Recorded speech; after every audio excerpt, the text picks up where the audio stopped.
Motivational speaker آتے ہیں نا آج کل، ماشاءاللہ بہت اچھی اچھی اسپیچز بھی ہوتی ہیں ان کی، لیکن ان تمام لوگوں میں، ان میں جو مذہب کو نہیں مانتے، ان میں ایک ٹیکنیکل قسم کا فالٹ ہے جو بہت بڑا فالٹ ہے.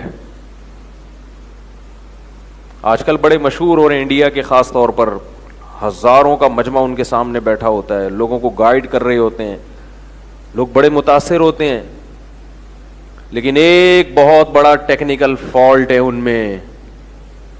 وہ فالٹ ان کی ساری تقریر کو ضائع کر دیتا ہے، اس کی ویلیو زیرو کر دیتا ہے، ختم کر دیتا ہے. اسی فالٹ کو دور کرنے کے لیے اللہ نے 1.25 لاکھ پیغمبر بھیجے ہیں، یہی سمجھانے کے لیے. اگر موٹیویشنل اسپیکر ہماری زندگی کو تبدیل کرنے کے لیے کافی ہوتے تو اللہ کو 1.25 لاکھ پیغمبر بھیجنے کی ضرورت، بولو بھائی، نہ ہوتی.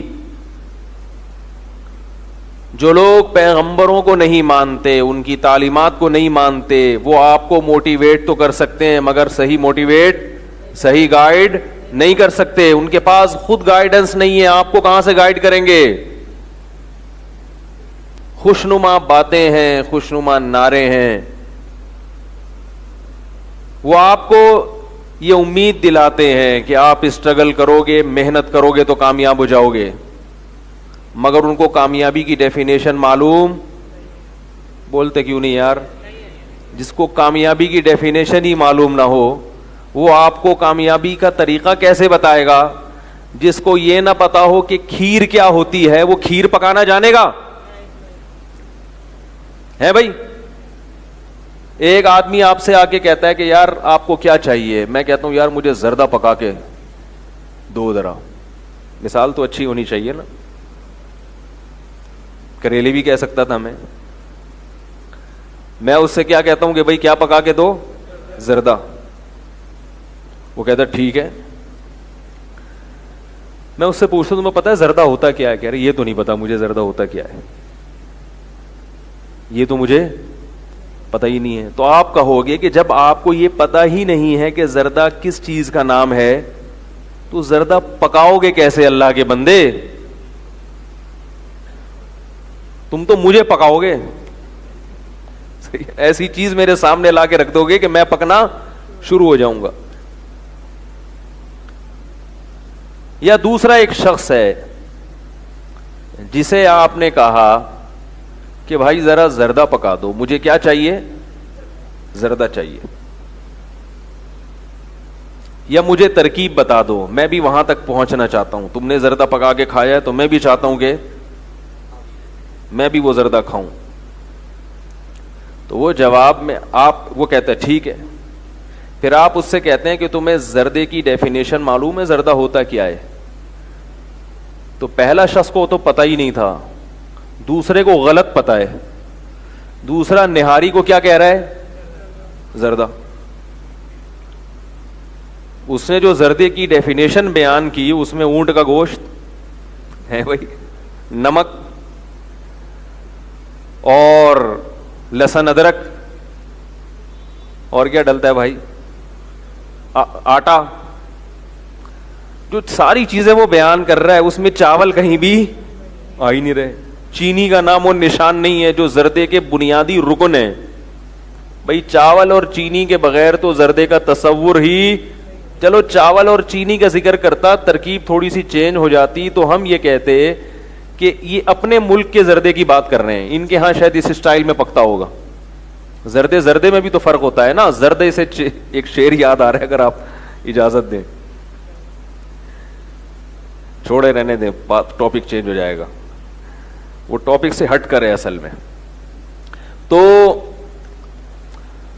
اس نے جو ڈیفینیشن بیان کی زردے کی، وہ نہاری پہ فٹ ہو رہی ہے جا کے.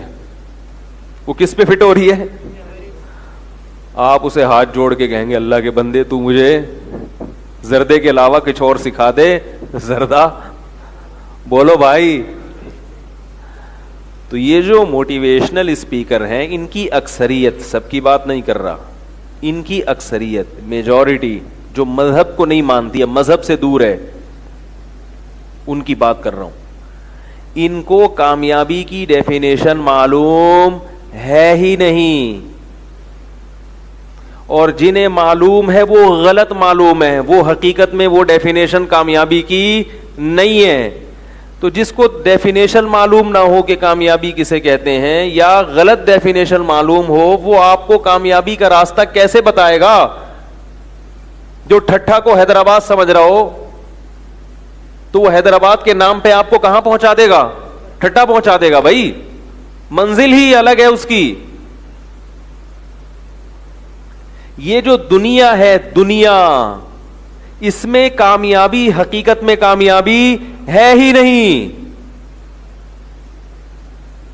اگر یہ حقیقی کامیابی ہوتی تو اس کے لیے محنت کرنے کا اللہ لازمی صلہ دیتے. یہاں کامیابی کی کوشش کرتے, اللہ اس کوشش کو ناکام نہ کرتا. ہم دیکھتے ہیں کہ بہت سوں کو کوشش کے بغیر دنیا ملتی ہے, اور بہت سوں کو کوشش کر کے بھی ہاتھ میں کچھ نہیں آتا. یہ کیسی بات ہے؟ اللہ کیسا معاذ اللہ ظالم ہے کہ جو کامیاب ہونا چاہتا ہے اور کوشش کر رہا ہے, اللہ اسے کامیاب نہیں کر رہا, اور جو نہیں ہونا چاہ رہے اللہ اسے کامیاب کر دیتا ہے. تو یا تو اللہ کے فیصلے غلط ہیں, یا اس کی علامت ہے کہ آپ جس چیز کو کامیابی سمجھ رہے ہو, اس کائنات کو بنانے والا اسے کامیابی نہیں سمجھ رہا. بھائی میں سمجھا پا رہا ہوں اپنی بات ہے بھائی؟ دیکھو دنیا میں بہت دفعہ ایسا ہوتا ہے,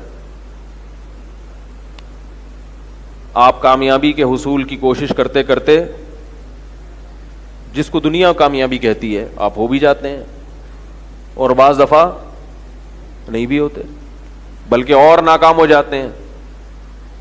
بلکہ ہم دنیا میں دیکھتے ہیں کہ جو کامیابی کا ذریعہ تھا وہی ذریعہ ناکامی کا ذریعہ بن جاتا ہے, علاج ہلاکت کا سبب بن جاتا ہے.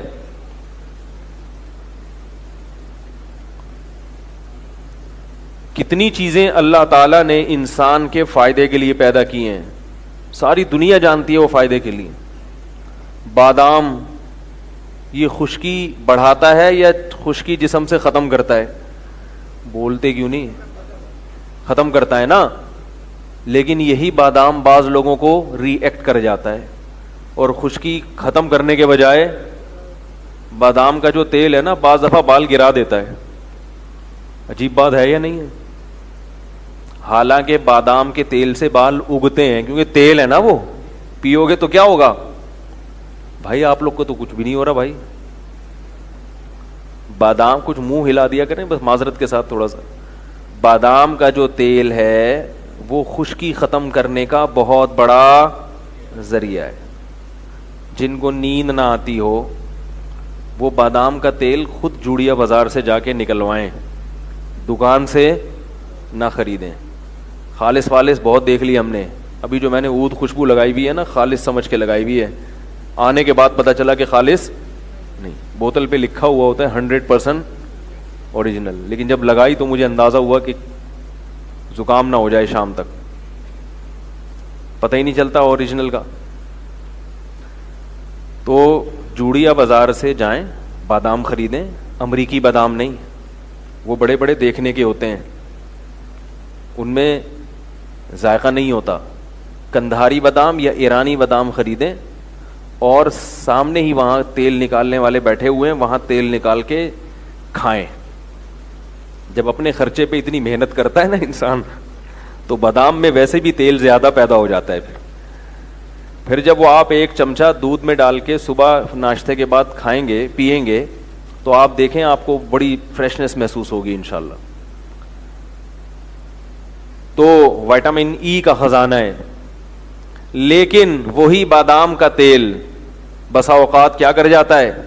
نقصان کر جاتا ہے. حکیم لوگ کہتے ہیں موافق نہیں آیا. بھائی تم نے تو واٹ لگا دی نا, اب موافق نہیں آیا. اچھے بھلے صحیح چل رہے تھے, تم نے بادام پلا کے کیا کر دیا. اور ہوتا ہے ایسے. تو جو کامیابی کا سبب تھا وہ کیا بن گیا؟ منزل سے دور کر دیا اس نے آپ کو.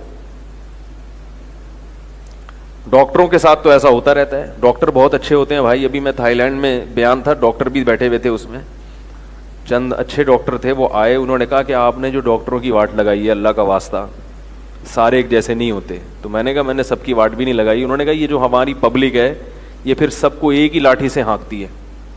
انہوں نے اپنا واقعہ سنایا, ہم نے کسی کو ٹیسٹ لکھ کر دیا, وہ ضرورت تھی اس کی, وہ ہم سے لڑنے لگا. کہیں میرا بیان سنا ہوا تھا اس نے کہ ڈاکٹروں کے کھانچے ہوتے ہیں لیبارٹری والوں کے ساتھ.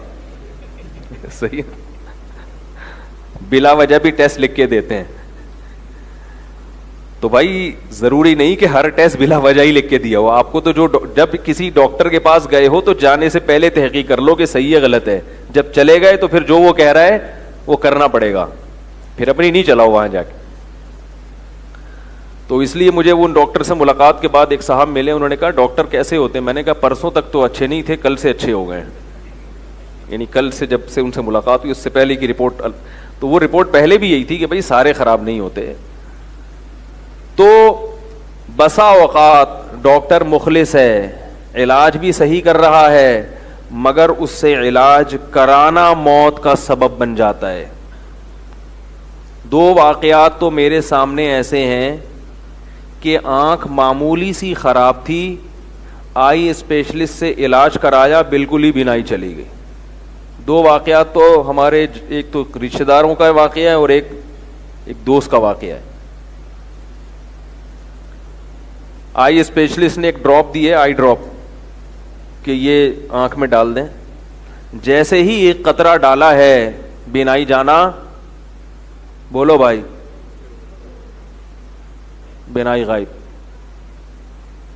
اب ظاہر ہے ڈاکٹر کی نہ تو کوئی دشمنی تھی, نہ وہ آئی ڈراپ کوئی ایسا ڈراپ تھا جو تو میڈیکل اسٹور میں بک رہا ہے, عام بک رہا ہے وہ.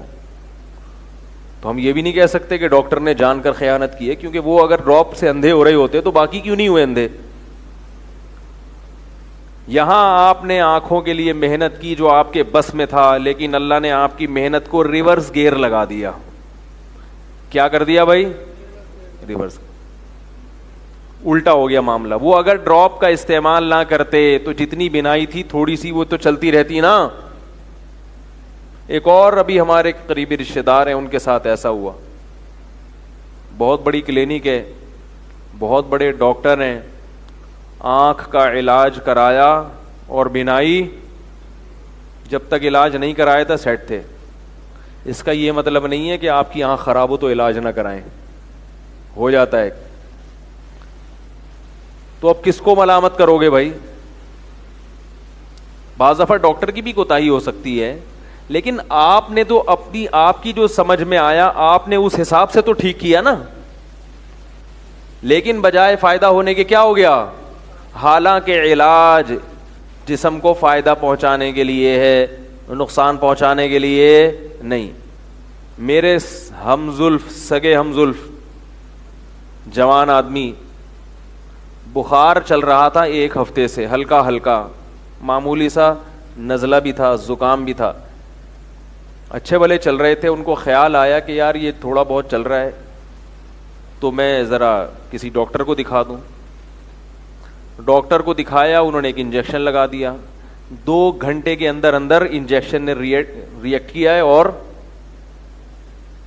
موت واقع ہوئی. 2 گھنٹے کے اندر موت واقع ہو گئی اور ڈاکٹر صاحب کلینک بند کر کے فرار. جو علاج تھا, یعنی اب یہاں لوگ باتیں تو بہت کرتے ہیں, اب ڈاکٹروں کو کیا ہو گیا, اب کلینک. بھائی امریکہ میں بھی ہوتا ہے یہ لندن میں بھی ہوتا ہے, ہر جگہ ہوتا ہے.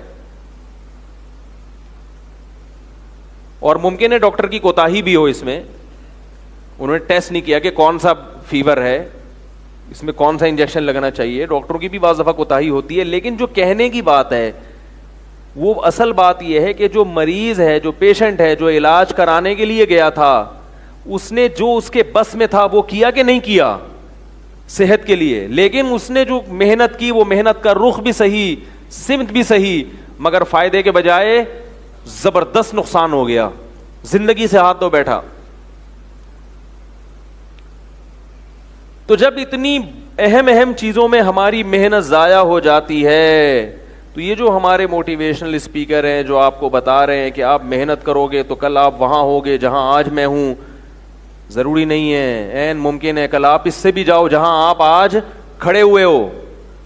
میری اس تقریر کا مطلب کسی کی حوصلہ شکنی نہیں ہے، کسی کو سست اور کاہل بنانا نہیں ہے کہ محنت کرنا چھوڑ دو، یہ مقصد ہرگز نہیں ہے.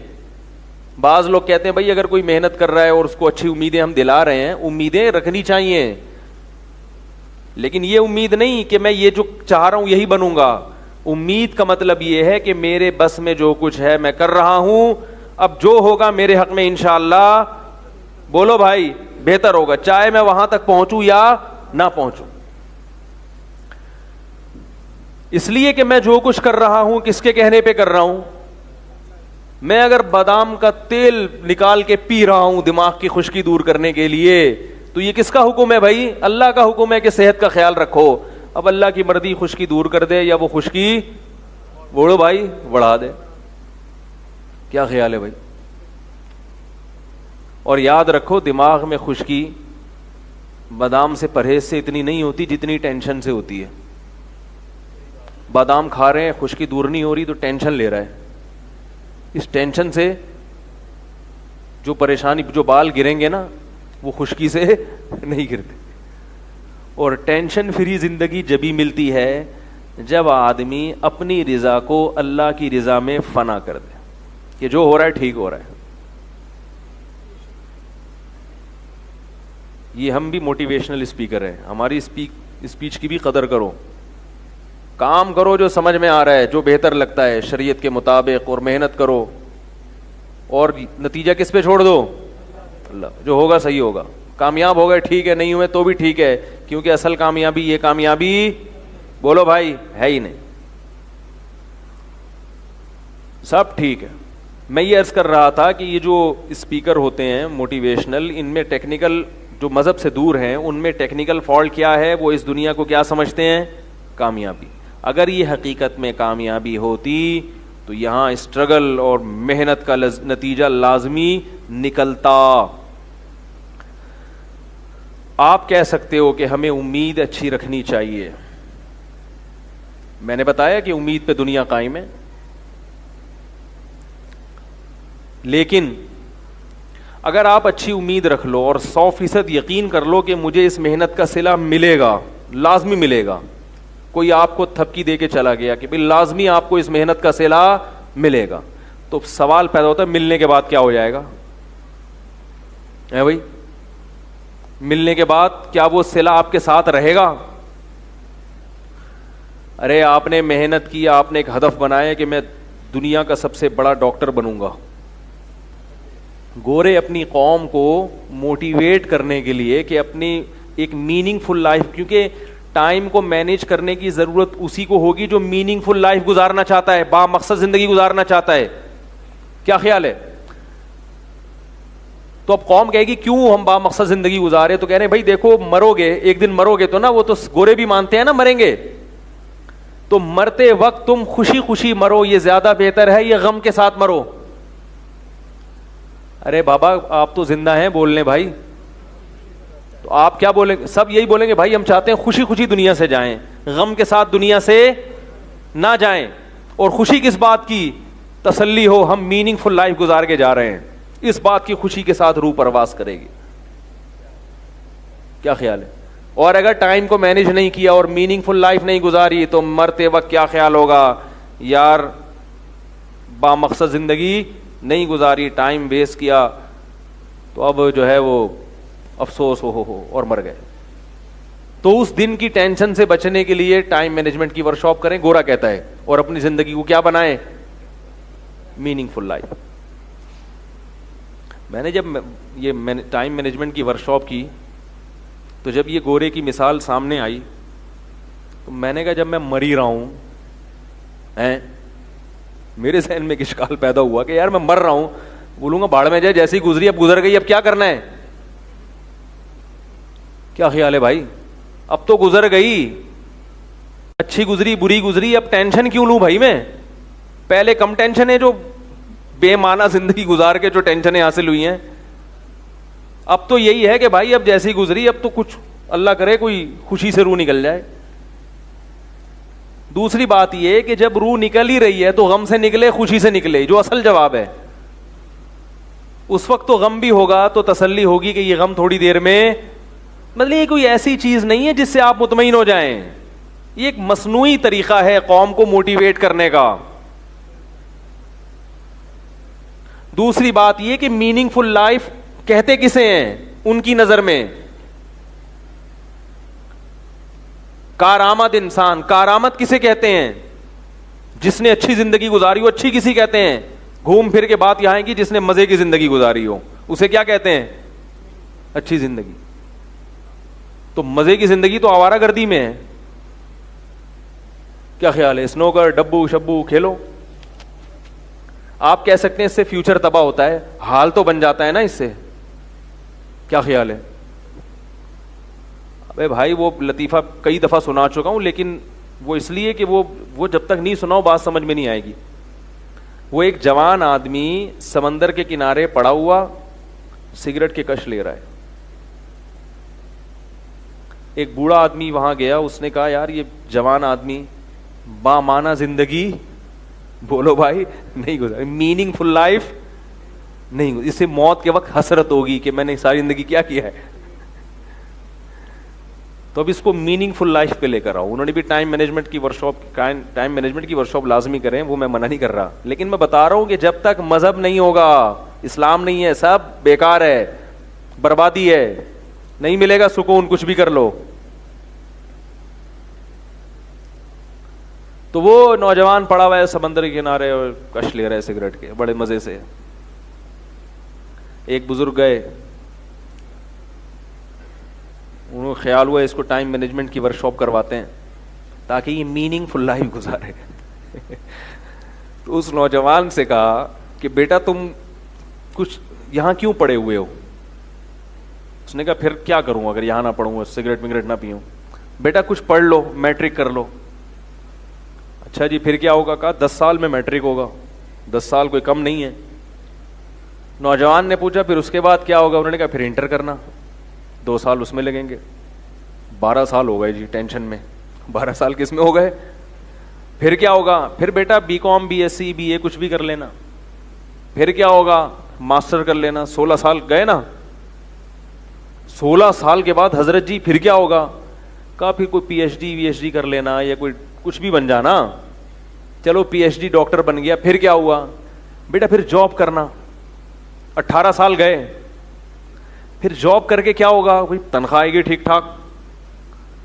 پھر کیا کروں گا؟ بھائی تنخواہ جب آئے گی تو ایک اچھے خاندان میں اچھی فیملی کی بیوی مل جائے گی آپ کو, کھاتے پیتے ہوگے تو اچھی سی بیوی لے آنا. پھر کیا ہوگا؟ کہا پھر تمہارے بچے ہوں گے.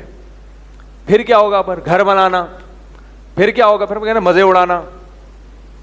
نوجوان نے پوچھا پھر کیا ہوگا؟ تو بزرگ نے کہا کہ پھر کیا کرنا بیٹا؟ پھر مزے اڑانا. اس نے کہا ابھی کیا کر رہا ہوں؟ اس نوجوان نے کہا کہ ابھی کیا کر رہا ہوں. بھائی زندگی کا مقصد اگر مزے اڑانا ہے تو مزے ہی تو اڑا رہا ہوں. یہ کیش مزے ہیں. آپ جو بتا رہے ہیں وہ کیا ہیں؟ ادھار ہیں. اور ادھار اکثر لوگ لے کے بھاگ جاتے ہیں. ہر آدمی میٹرک نہیں کر پاتا, دل ہی نہیں لگتا اسکول میں بسا اوقات. ہر آدمی انٹر, ہر ایک پی ایچ ڈی نہیں کر پاتا. اور ہر ایک ڈگریاں لے کے لوگ گھوم رہے ہیں, جاب نہیں ملتی. جاب مل جائے تو بیوی نہیں ملتی ڈھنگ کی. چند دن پہلے کسی نے بتایا کہ وہ ان کے ایک دوست تھے, وہ پڑھے لکھے ٹھیک ٹھاک ایجوکیشن میں آگے بڑھے, کہہ رہے ہم کاہل تھے, پڑھتے ہی نہیں تھے. جنہوں نے اتنی محنت کی ہوتے ہوتے شادی کے بعد بیگم ایسی ملی کہ آدھا سر ان کا گنجا ہو گیا ہے. تھوڑے سے بال میں نے خود چیک کیے ان کے, تھوڑے سے رہ گئے. چترول لگا رہی ہے بیگم. زندگی کا سکون کیا ہو گیا ان کا؟ بولو بھائی, برباد ہو گیا. تو وہ بے روزگار کہہ رہے یار میں زیادہ مزے میں ہوں. ٹھیک ہے نا, انہوں نے اتنا کما کے بھی ٹینشن کے علاوہ کچھ نہیں ملا. ایسے ہم نے بہت دیکھے ہیں. تو اس نے کہا بابا جی آپ جو مجھے مزے اڑانے کا طریقہ بتا رہے ہو اس میں بڑے مسائل ہیں. ہر ایک کو جاب ملتی نہیں ہے. جاب مل جائے تو ضروری بیوی اچھی ملے, بیوی ملے تو ضروری کہ اولاد بھی ہو جائے, اولاد تو ضروری کہ وہ اولاد اچھی ملے, وہی اولاد سرگنجا کرنا شروع کر دیتی ہے. اس کا یہ مطلب ہرگز نہیں آپ محنت نہ کریں. میں اصل بتانا چاہ رہا ہوں کہ یہ تمام باتیں میننگ فل لائف اور یہ سب ان کا یہ حاصل ہے کہ مزے کی زندگی ہو, عیاشی کی زندگی ہو. اسلام اس کو کامیابی نہیں کہتا. سفر کی عیاشی بھی کوئی عیاشی ہے. اور عجیب بات یہ ہے کہ آپ اس دنیا کو اگر منزل بناؤ گے تو جھوٹی چیز کو جب منزل بناؤ گے جو منزل نہیں ہے, آپ خود کنفیوز رہو گے ساری زندگی. اس کی وجہ سے آپ کو مزے اڑانے کے باوجود جو بے سکونی ہوگی, وہ بے سکونی دنیا میں کوئی موٹیویٹر آپ کی دور نہیں کر سکتا. اس لیے کہ سفر بہرحال سفر ہے. آپ کو یہ احساس رہے گا کہ مرنے والا ہوں, بوڑھا ہونے والا ہوں, سب ختم ہونے والا ہے, بال گر رہے ہیں, سفید ہو رہے ہیں, دانت گر رہے ہیں, کمر جھک رہی ہے, چہرے پہ جھریاں پڑ رہی ہیں. یہ سب علامتیں ہیں اس بات کی کہ زندگی کی بہاریں اب آپ کو خدا حافظ کہہ رہی ہیں کہ ہم جا رہے ہیں, بس اب یہ زندگی کسی اور کے مقدر میں اگلی نسل کو ملے گی. تلک امۃ قد خلت لها ما کسبت ولکم ما کسبتم. اللہ فرماتے ہیں ایک امت ہے جو گزر جاتی ہے, اپنے اعمال کو لے کے قبروں میں چلی جاتی ہے. جو اعمال کیے چلے گئے اور ختم. اب نئی نسل پیدا کروں گا اور ان کو دیکھوں گا کہ وہ کیسا عمل کرتے ہیں مجھے راضی کرنے کے لیے اور مجھے خوش کرنے کے لیے. یہ ہے وہ نظریہ جو اسلام ہمیں بتاتا ہے, اور اسلام ہمیں بولو بھائی سکھا